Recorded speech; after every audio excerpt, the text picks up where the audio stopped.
이 시간에 우리 한번 눈 뜨고 저를 따라서 한번 기도하길 원하는데, 오늘 설교 제목은 삶을 변화시키는 성령입니다. 이 시간 눈 뜨고 이렇게 한번 여러분 기도하고 말씀을 시작하길 원합니다. 저를 따라해 주시면 돼요. 성령 하나님, 당신이 계심을 믿습니다. 이 시간 제 마음에 충만히 임하여 주옵소서. 제 결심으로 되지 않던 것도 성령의 능력으로 이루어 주옵소서. 성령님을 의지하지 못했던 저의 연약함을 용서하옵소서. 성령님의 음성에 순종하겠습니다. 예수님의 이름으로 기도합니다. 아멘. 아멘.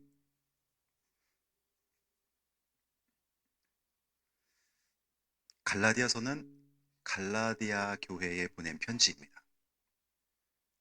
갈라디아 교회는 복음을 들었습니다. 그리고 하나님 뜻대로 나름대로 살기 위해 성도들이 결심했습니다. 그런데 결심대로 이루어지지 않고 오늘 우리처럼 무너지는 것들을 그들이 경험하고 율법을 지키지 못한 걸로 인해서 스스로를 정죄하고 있었습니다.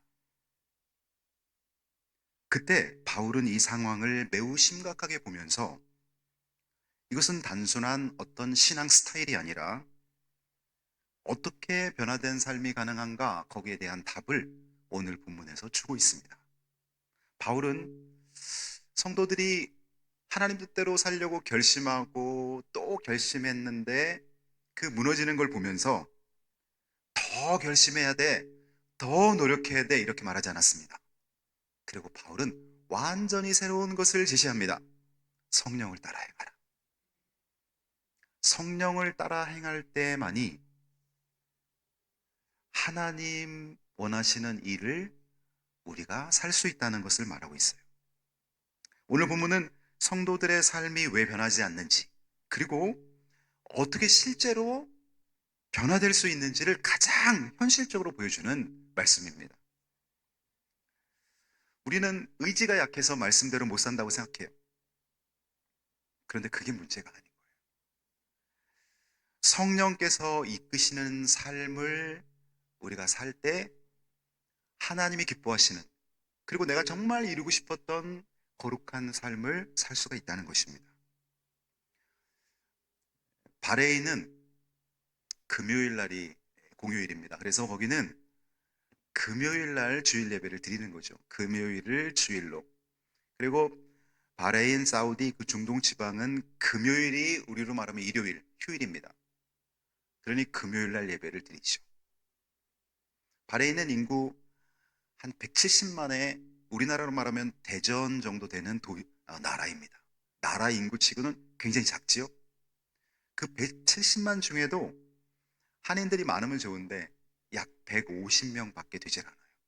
그 한인들 중에 한때는 절반 정도인 7, 80명이 예배를 드리고, 또 코로나 이후인 지금은 또 모이는 수가 줄긴 했지만 매년 한국에서 한 30명 정도가 이제 바레인에 가고요. 또 30명 정도가 본국으로 돌아옵니다. 그곳에서 한인들을 대상으로 목회를 하고 계신 권수표 목사님, 한설 사모님, 그 사역지에 가서 말씀을 전했어요. 제가 첫날은 아가페 사랑이라는 제목으로 말씀을 전했습니다. 두 번째 날은 비전과 기도라는 제목의 말씀을 전했고요. 마지막 날은 다시 복음으로, 복음에 대해서 전하면서, 제가 마지막 날 설교를 준비하고 설교를 하려고 이렇게 묵상하는데 하나님께서 제 마음속에 분명한 음성을 들려주셨습니다. 그것은 뭐냐면은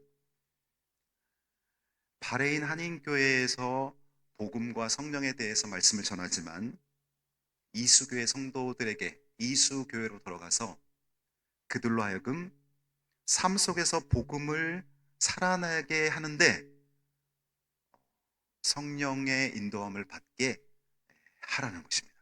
성령의 인도함을 받게 해서 성도들이 결심했던 것이 무너지고 다짐했던 것들이 깨지는 것을 막고 성령으로 그들이 복음을 살아내게 해라. 이것이 하나님이 저에게 주신 강한 메시지였어요. 그러니 여러분이 오늘 이 말씀을 듣고 성령을 사모하며 2026년을 시작하면 여러분 삶에 놀라운 일이 생길 거예요. 어떤 일이 생기냐면은 내가 그렇게도 끊고 싶었던 그 무엇, 하나님은 싫어하고 마귀는 좋아하는 것, 여러분이 아시죠? 하나님이 싫어하고 마귀는 좋아하는 것, 그것이 우리 많은 성도들 삶에 있습니다. 그것이 끊어지는 일이 생겨날 것입니다. 내가 가족을 정말 사랑해야 되는데 이게 안 되는 거예요. 얼굴만 보면 미움이 살아나고, 그런데 그것이 내 결심과 내 다짐으로 되지 않아요. 근데 성령께서 내 삶을 압도하고 내 삶을 인도하면 그 사람이 긍휼히 여기시는 마음이 생기고요, 미움이 어느 날 싹 사라집니다. 나를 중독시켰던 마약과도 같은 그 술 취함이 내 결심과 내 노력으로는 안 됐는데 성령께서 내 삶의 운전대를 딱 잡는 순간 그것이 되어지는 것이 느껴지는 거예요. 신기한 거예요. 입에서는 늘 불평과 원망과 신세 한탄이 나오던 내 입술에서 찬송이 나오기 시작하고 감사가 나오기 시작하고 나도 모르게 누군가에게 예수 믿으라고 전하고 있는 내 모습을 발견하게 되는 거예요. 이것이 어떻게 이루어집니까? 결심과 노력으로 이루어지지 않습니다. 성령의 임재와 성령 앞에 내가 내 운전대를 맡겨드릴 때 이루어지는 것이죠. 바울은 분명히 말합니다. 갈라디아서 5장 16절 오늘 본문에 보면요, 내가 이르노니 너희는 성령을 따라 행하라. 그리하면 육체의 욕심을 이루지 아니하리라. 우리는 다 육체의 욕심에 따라서 넘어지는 거죠. 송구영신 예배 때가 되면은 올해는 이걸 좀 해보고 싶다. 성경 통독도 시작하고 교회에서 진행되는 밤기도회에도 내가 참석하고 하나님 앞에 하루에 한 명한테는 내가 예수님을 전하는 일을 하고 싶고 한 달에 한 명 정도는 내가 교회로 그들을 인도하고 싶고 이런 나름대로 결심을 해요. 그런데 그 결심이 깨지고 채 한 달도 못 가서 무너지는 경우를 봐요. 그것은 뭐 때문에 그러냐면 육체의 욕심이 나를 잡아당기고 있기 때문에 그런 거예요. 그렇기 때문에 육체의 욕심을 이루지 않는 유일한 방법은 내가 결심을 많이 하는 게 아니고 내가 여기 손가락을 잘라서 결심하고 이런 게 아니고 성령을 따라 행하라. 이것이 오늘 본문이 우리에게 알려주는 것입니다. 누구를 따라 행하느냐, 그게 답인 것이죠. 성령님께 내 삶의 운전대를 맡겨드리는 거예요. 내가 하고 싶은 것, 내가 익숙한 방식, 내 감정과 습관을 따라 사는 삶이 아니라 성령께서 말씀하시는 그곳에 내가 순종하기 시작하는 거예요. 성령을 따라 행하면요, 어떤 일이 일어나냐면 그 욕망이 결정권을 갖지 못합니다. 예를 들어서 내 마음속에 나는 저 사람을 절대 용서하지 않을 거야. 대부분 사람들이 미워하는 대상은요, 나랑 관계가 먼 사람이 아니에요. 그 사람은 그냥 잊혀집니다. 근데 매일 얼굴 봐야 되는 사람, 가족과 친척 중에 있을 수 있고요, 여러분 직장 멤버들 중에 있을 수 있습니다. 심지어 교회 공동체 안에도 있을 수도 있어요. 그런데 결심으로 되지 않아요. 성령 하나님 앞에 내 삶의 주권을 온전히 맡길 때 하나님이 나로 하여금 그 미워하는 그 마음, 그 미움을 통해 하나님께 나가지 못하게 하는 그 마귀의 소욕이 항복하게 만든다는 것이죠. 결정권을 갖지 못하게 만드는 것이죠. 우리 안에는 전쟁이 일어나고 있어요. 본문 17절을 보세요. 육체의 소욕은 성령을 거스리고 성령의 소욕은 육체를 거스리나니. 자, 육체의 소욕은 나로 하여금 배고파 밥 먹어야지, 졸려 잠자야지, 이게 육체의 소욕이 아니에요. 사람들이 좀 착각하는 경우에 육체의 소욕이라고 여기서 말하는 거는 마귀가 나로 하여금 하나님의 뜻대로 살지 못하게 만드는 욕구를 말하는 거예요. 죄짓게 만들고요, 사람들을 아프고 상처를 주면서 내 짜릿한 욕망을 누리게 만들고요, 육신의 정욕, 안목의 정욕, 이생의 자랑, 그걸로 인해서 하나님과 멀어지게 만들고요, 하나님보다 더 돈을 숭배하게 만들고요, 명예와 인기를 위해서 주님 앞에 헌신 못하게 만들고요, 이런 육체의 소욕이 내 안에 들어오신 성령의 소욕과 이렇게 거스리고 있다는 거예요. 거스린다는 게 뭐예요? 서로 충돌한다는 거예요. 충돌. 예수 믿기 전에는 성령의 소욕이 없기 때문에 그냥 육신이 하고 싶은 대로 그냥 살면 돼요. 그게 죄인지도 모르고 육신의 정욕, 안목의 정욕, 이생의 자랑에 따라서 그냥 살아가요. 그런데 어느 날 예수를 믿고 성령으로 내가 거듭나고 나서는 성령의 소욕이 내 안에 쑥 들어옵니다. 그래서 예전에는 편안하게 했던 것들을 하나님께서 그거는 내 뜻이 아니야, 너 이렇게 살아야 돼 하면 내 마음속에 자꾸 찔림을 주는 거예요. 여러분 마음속에 하나님의 찔림이 자꾸 있다는 건 여러분은 하나님의 사람이라는 거예요. 내가 죄를 짓고 육신대로 편안하게 하나님을 멀리하고 사는데도 아무렇지 않다는 것은 여러분 안에 성령이 없다는 거예요. 이건 불행한 거예요. 근데 내가 어느 날 교회를 다니고부터 내 안에 내 양심을 찌르고 내 삶을 하나님이 원치 않는 것들을 할 때 나를 아프게 하는 욕구가 있어요. 성령의 욕구. 성령이 내 안에 계시다는 것입니다. 이 둘이 대적했다라는 표현을 씁니다. 영적 전쟁. 예수를 믿는 순간 내 안에 성령의 소욕과 육체의 소욕이 거스린다. 영적 전쟁이 일어난다는 거예요. 그러면 이 전쟁은 내 결심으로 싸워야 되느냐? 절대 이기지 못해요, 마귀를. 내 결심과 내 노력으로 마귀의 소욕, 육체의 소욕을 이기지 못해요. 이길 수 있는 유일한 방법을 바울이 제시하는 거예요. 그것은 성령의 소욕 앞에 나를 맡기는 거예요. 이게 오늘 설교의 답입니다. 그래서 여러분 매일 아침부터 저녁 잠자리에 들 때까지 성령님과 대화하시고 성령님을 의지하세요. 성령님, 오늘 나와 함께 하시고 내 삶을 인도해 주옵소서. 계속. 그럼 성령님이 나도 모르게 내 안에 육체의 소욕을 제압하십니다. 그리고 나로 하여금 하나님이 기뻐하시는 삶을 살게 만들어 주세요. 성령 하나님은 삼위일체 하나님 중에 한 분이잖아요. 성부 하나님, 성자 예수님, 성령 하나님. 성부 하나님은 아버지의 성품, 성자 예수님은 우리를 구원하시기 위해 육신을 입으신 아들의 성품, 성령 하나님은 어머니의 성품이라 할 수 있어요. 따뜻한 성령님, 나를 만져주시고 위로하시는 어머니의 품과 같은 성령 하나님. 그러면 성령 하나님이 내 안에 계시다는 것은 이분들은 삼위일체 하나님, 본질은 하나이고 인격은 세 인격으로 계신 분이기 때문에 신비한 거예요. 그렇다고 한 사람은 아니에요. 이분들은 삼위일체를 영어로 말하면 하나의 본질, 그리고 세 사람입니다. One substance, 본질은 하나인데 and three persons, 이게 삼위일체를 영어로 번역한 거예요. One substance and three persons. person, 사람, 인격은 셋인데 그 본질은 하나라는 거예요. 그렇다면 내가 내 안에 예수가 들어온다는 말은 성부 하나님도 들어오고 성자 예수님도 들어오고 성령 하나님도 들어온다는 얘기예요. 본질이 하나니까. 본질을 어떻게 나누겠어요?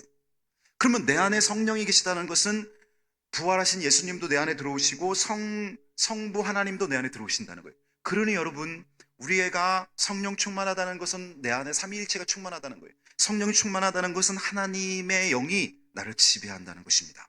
그래서 육체의 소욕을 능히 이기게 하시는 바로 힘이 성령 하나님이십니다. 마지막으로 마귀의 유혹보다 성령의 능력이 강합니다. 본문 18절, 너희가 만일 성령의 인도하시는 바가 되면 율법 아래에 있지 아니하리라. 이게 답입니다. 너희가 만일이라는 건 조건문을 건 거예요. 너희가 만일 성령의 인도하시는 바가 되면, 성령의 인도를 받을 수 있다면, 다시 말하면 성령께서 내 마음속에 감동을 주시고 음성을 주시는데 내가 순종할 수만 있다면, 성령 앞에 나를 맡길 수만 있다면, 그런 말이에요. 율법 아래 있지 아니하리라. 다시 말하면 내가 율법을 지키지 못해도 율법이 나를 정죄하고 너는 천국 못 갈 거야. 에이, 하나님이 어떻게 너의 기도에 응답하겠어? 막 자기가 자기를 정죄합니다. 하나님의 말씀을 지키지 못함으로 인해서 내가 내 자신을 정죄하는 이 율법 아래 내가 머물지 않게 된다는 것이죠. 성령의 인도하시는 바가 되면, 조건문입니다. 성령의 인도하시는 바대로 인도를 못 받으면 우리는 율법 아래 있게 되는 겁니다. 우리는 여전히 교회를 다니면서도, 우리는 하나님의 자녀이면서도 하나님의 자녀처럼 살지 못하고 계속해서 무너지고 넘어지고 자기를 정죄하고 그렇게 산다는 것입니다.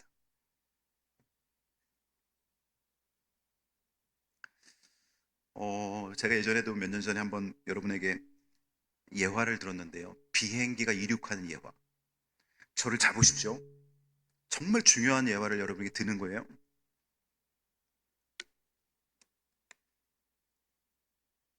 일반 자동차와 달리 비행기의 특성, 날개가 있다는 것입니다.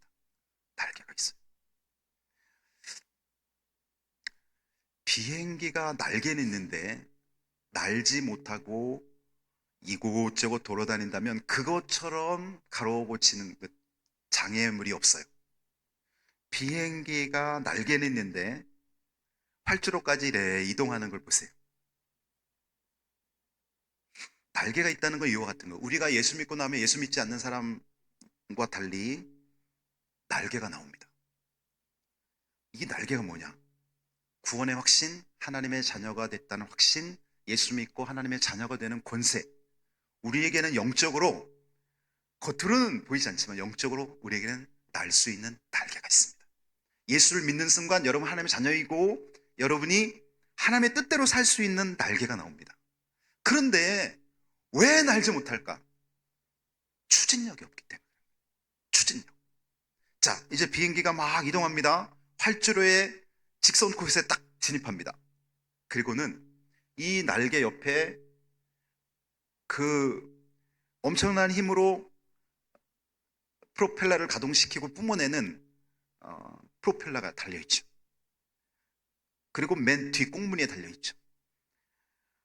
엄청난 힘으로 그 수십 톤, 수백 톤 되는 알루미늄으로 된 그 수백 명을 태우는 비행기가, 중력은요 물체를 잡아다닙니다. 우리가 이렇게 땅에 발을 딛고 걸어가는 이유는 지구가 우리를 잡아다니기 때문에, 그거 여러분 다 알고 계시죠?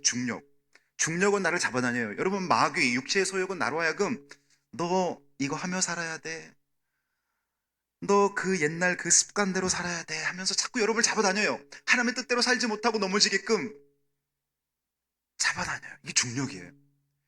어떻게 중력을 비행기가 이길 수 있을까요? 그것은 추진력입니다. 강력한 추진력과 함께 날아갈 때 이 날개가 이렇게 되면서 그 추진력으로부터 바람이 땅을 향해 내리꼽는 거죠. 엄청난 바람이 수십 톤, 수백 톤의 그 알루미늄 숯덩어리 비행기를 중력을 이기고 양력으로 하늘로 뜨게 하는 것이죠. 이것이 바로 우리 신앙의 답인 것입니다. 내가 내 결심과 내 노력으로는 왔다 갔다 그냥 여기 갔다 저기 갔다만 하는 거예요. 우리는 날라야 되는데, 하나님이 기뻐하시는 일을 해야 되고, 과거의 옛 습관을 끊고 이 중력보다 강력한, 나의 옛 습관의 욕구보다 강력한 뭔가 힘이 필요해. 그게 성령의 능력이라는 거예요. 여러분이 다 아시겠지만 제가 그래서 한 2, 3분짜리 비행기가 뜨는 거를 영상으로 보여드릴 거예요. 다 여러분 아세요. 그러나 오늘 한번 주의 깊게 보면서 저 비행기의 몸이 나의 인생이라고 생각하세요. 나는 활주로만 앞에만 왔다 갔다 하는 사람인가, 아니면 정말 나는 성령의 능력으로 떠올라서 하나님이 기뻐하시는 일들을 할 수 있는 사람인가? 그리고 비행기가 뜨는 걸 묵상하면서 하나님이 주시는 인사이트를 찾으세요. 우리 한번 동영상 한번 보도록 하겠습니다.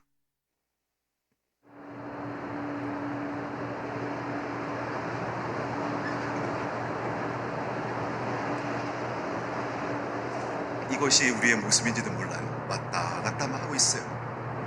그러나 성령께서 함께 하시면 이 무거운 비행기가 중력을 이기고 떠오릅니다.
이 대한항공 뜨는 것까지만 볼게요. 이걸 보면서 하나님이 주시는 감동을 받아보시기 바랍니다. 이것이 내 몸이라고 생각해 보세요.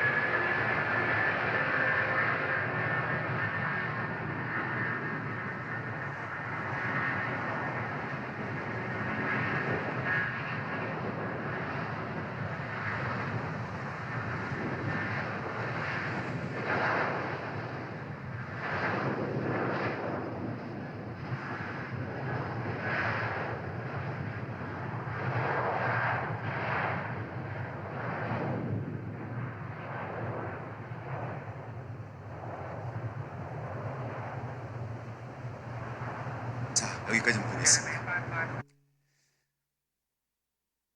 오늘 우리가 다 알고 있는, 여러분들도 다 비행기 타보셨고 비행기를 관찰해 보셨어요.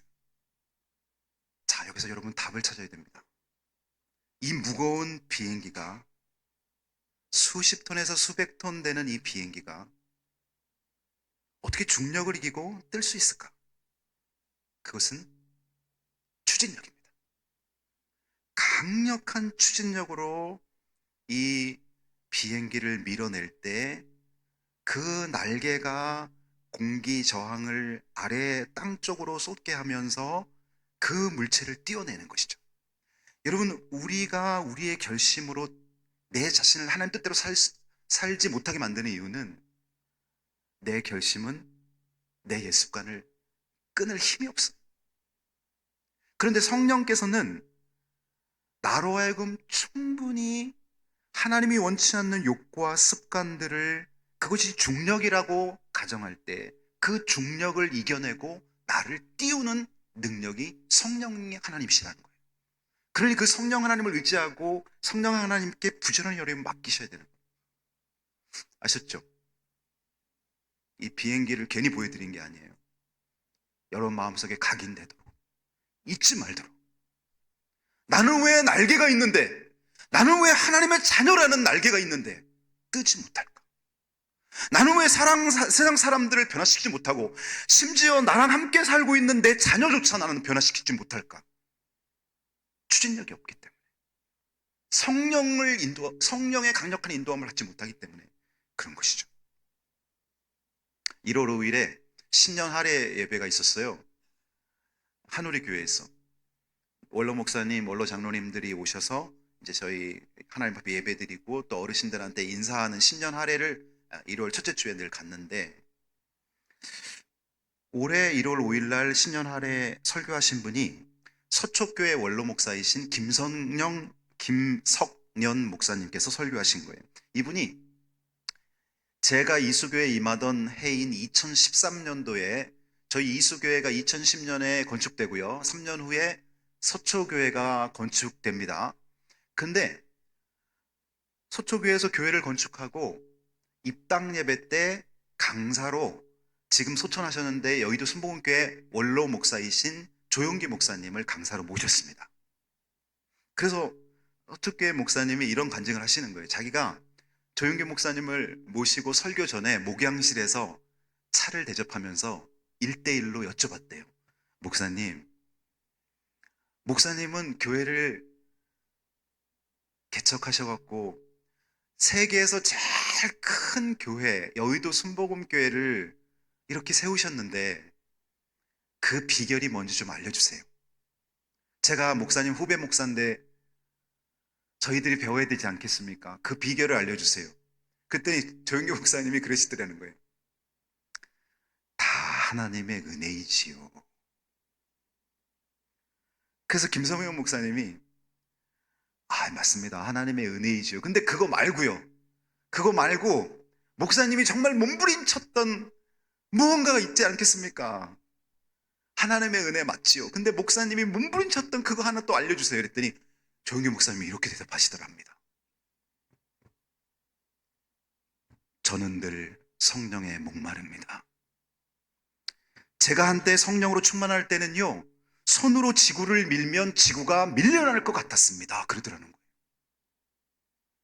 제가 한때 성령으로 충만할 때는 지구를 밀면 지구가 밀릴 것 같은 마음이 들었다는 거예요. 그러나 지금은 아닙니다. 그래서 성령을 더 사모하며 기도합니다. 그렇게 대답하시더라는 거예요. 소름 끼치지 않아요, 여러분? 성령이 충만할 때는 지구를 밀면 지구가 밀릴 것 같은 그런 어떤 뜨거운 능력과 그 힘이 느껴졌다는 거예요. 지구가 밀릴 것 같아요. 그러나 지금은 그렇지 않습니다. 그래서 더 성령을 사모하며 기도합니다. 여러분, 이것이 어찌 조용기 목사님이라는 한 분에게만 해당되는 일이겠어요? 저에게도 해당되고 여러분에게도 해당되는 일이죠. 오늘 우리가 지구를 밀면 지구가 밀릴 것 같은 그 마음으로 내 자녀에게 손을 얹고 기도해주고 내 전도 대상자들을 위해서 복음을 전한다면 놀라운 능력이 일어날 것입니다. 우리가 이 일을 해자는 것이죠. 우리 이수교회가 50주년을 맞이하고 이제 또 다른 50주년을 나아갈 때 저는 이게 답이라고 봐요. 성령으로 사역하자. 성령으로 가정을 세우고 성령으로 내 인생의 후반전을 달려가고 성령으로 교회를 세우는 것이죠.